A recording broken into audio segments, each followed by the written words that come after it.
పితా పుత్ర పవిత్రాత్మ నామమున ఆమేన్. ప్రియ సహోదరి సహోదరులారా, పవిత్ర శుక్రవారం ముందు రోజున క్రీస్తు ప్రభు తన యొక్క శిష్యులతో పాటు గెత్సెమని తోటకు వెళ్ళి ప్రార్థన చేసి ఉన్నారని మనందరికీ తెలుసు. ఈ రోజున ఆ యొక్క సంఘటనను ధ్యానం చేసుకుందాం. క్రీస్తు ప్రభు ఆ యొక్క గెత్సెమని తోటలో పొందినటువంటి ఆ వేదన, క్రీస్తు ప్రభు ఆ యొక్క గెత్సెమని తోటలో చేసినటువంటి ఆక్రంద, తన యొక్క ప్రార్థన, క్రీస్తు ప్రభు తన యొక్క శిష్యులకు ఇచ్చినటువంటి ఆదేశం, క్రీస్తు ప్రభుని యొక్క ఆవేదన, క్రీస్తు ప్రభుని యొక్క ఆక్రందన, క్రీస్తు ప్రభుని యొక్క ఆదేశం, ఇక 3 అంశాలను ధ్యానం చేసుకుందాం. ఈ యొక్క సంఘటనను ఒకసారి ధ్యానం చేస్తే మొదటగా మన యొక్క మనస్సులోకి వచ్చేది ఏమిటంటే, మనకు అర్థమయ్యేది ఏమిటంటే, సంపూర్ణంగా క్రీస్తు ప్రభు మానవ రూపంలో ఉన్నాడు. ద హ్యుమానిటీ ఆఫ్ జీసస్ మనకి కనబడుతుంది. మనుష్య రూపంలో 100% క్రీస్తు ప్రభు ఉన్నాడని మనకు తెలుస్తుంది. తాను పొందినటువంటి ఆవేదన వలన, తాను చేసినటువంటి యొక్క ప్రార్థన వలన. ప్రియ సహోదరి సహోదరులారా, మనం ఏ విధంగానైతే అనుభవిస్తామో కష్టాల సమయంలో ప్రభు కూడా ఈ విధంగా అనుభవించి ఉన్నారు. అటు దైవత్వమే కాదు, సంపూర్ణ దైవత్వమే కాదు, సంపూర్ణ మానవత్వం కూడా ఉంది అని ఈ యొక్క సంఘటన ద్వారా చాలా స్పష్టమవుతుంది మనకి. మొదటి అంశము క్రీస్తు ప్రభుని యొక్క ఆవేదన. గెత్సెమని తోటలో పెద్ద సంఘర్షణే జరుగుతూ ఉంది. ఆత్మకు శరీరానికి మధ్య పెద్ద సంఘర్షణ జరుగుతుంది. బాహ్యంగా బయట జరుగుతున్న యుద్ధము కాదు, మానసికంగా క్రీస్తు ప్రభు మానసికంగా, ఆధ్యాత్మికంగా తన యొక్క హృదయంలో జరుగుతున్నటువంటి ఒక సంఘర్షణ ఎంత తీవ్రమైనదంటే లూకా శుభవార్త తెలియజేస్తూ ఉంటారు. 22వ అధ్యాయం 44వ వచనంలో, ఆయన చెమట రక్త బిందుల వలె భూమి మీద పడుచున్నది, అంత తీవ్రమైనది అని. ప్రియ సహోదరి సహోదరులారు, ఎందుకు ఇంత ఆవేదన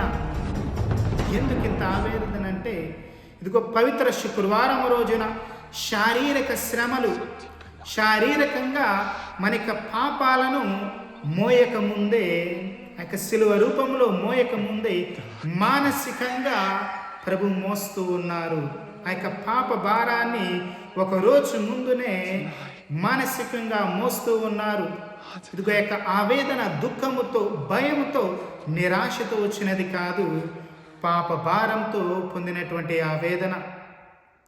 అందుకోసమే పునీత పేతురు గారు తాను రాసినటువంటి మొదటి లేఖ 2వ అధ్యాయము 24వ వచనాన్ని ఒకసారి మనం గమనిస్తే, మనము పాపమునకు మరణించి నీతి కొరకు జీవించినట్లుగా ఆయన మన పాపములను తనపై ఉంచుకొని సిలువను మోసెను అని.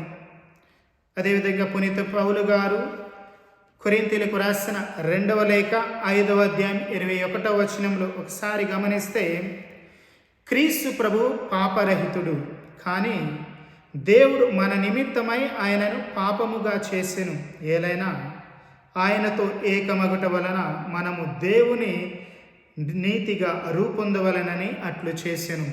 అదేవిధంగా యెషయా గ్రంథము 53వ అధ్యాయము 4వ వచనంలో, అయినను అతడు మన బాధలను భరించెను, మన దుఃఖములను వహించెను, ప్రభు అతనిని మోది శిక్షించి దుఃఖపెట్టెనని మనము భావించితిమి.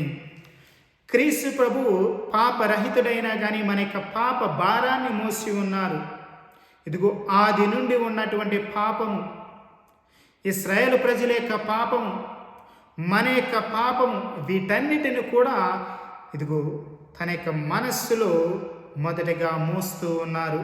ఆ యొక్క భారాన్ని తన యొక్క మనస్సులో అనుభవిస్తూ ఉన్నారు. ప్రియ సహోదరి సహోదరులారా, అదేవిధంగా పాపము వలన, పాపము యొక్క ఫలితము ఎడబాటు, దేవుని నుంచి దూరం అవుతాం. ఆదాము అవ్వలు పాపము చేసినప్పుడు దేవుని యొక్క సన్నిధి నుండి దూరమై ఉన్నారు. అటువంటి ఎడబాటును పవిత్ర శుక్రవారం రోజున ఒక మాట ద్వారా మనము గ్రహిస్తాం. ఇదిగో నా దేవా నన్నేలా విడిచితివి అని. ఇదిగో ఒకరోజు ముందే తన యొక్క మనస్సులో ఇటువంటి ఎడబాటును అనుభవించి ఉన్నారు ప్రియ సహోదరి సహోదరుల. కాబట్టి ప్రియ సహోదరి సహోదరులారా, క్రీస్తు ప్రభుని యొక్క ఆవేదన మన కోసమని గ్రహించుదాం. క్రీస్తు ప్రభు అనుభవించినటువంటి యొక్క తీవ్రమైనటువంటి ఆవేదన మన కోసమే, మన యొక్క పాపాలను మోయడం కోసమే. కాబట్టి మనము మన యొక్క జీవితంలో ఈ యొక్క పాపపు మార్గం నుండి వైదొలగడానికి ఇదిగో ప్రభుని యొక్క సహకారాన్ని కోరుకుందాం. మరలా ఇటువంటి ఆవేదనను ప్రభువుకి కలిగించకుండా మన యొక్క జీవితాలను చక్కదిద్దుకోవడానికి ఇదిగో ప్రభుని యొక్క సహకారాన్ని ఎల్లప్పుడూ కూడా ప్రార్థిస్తూ కోరుకుందాం.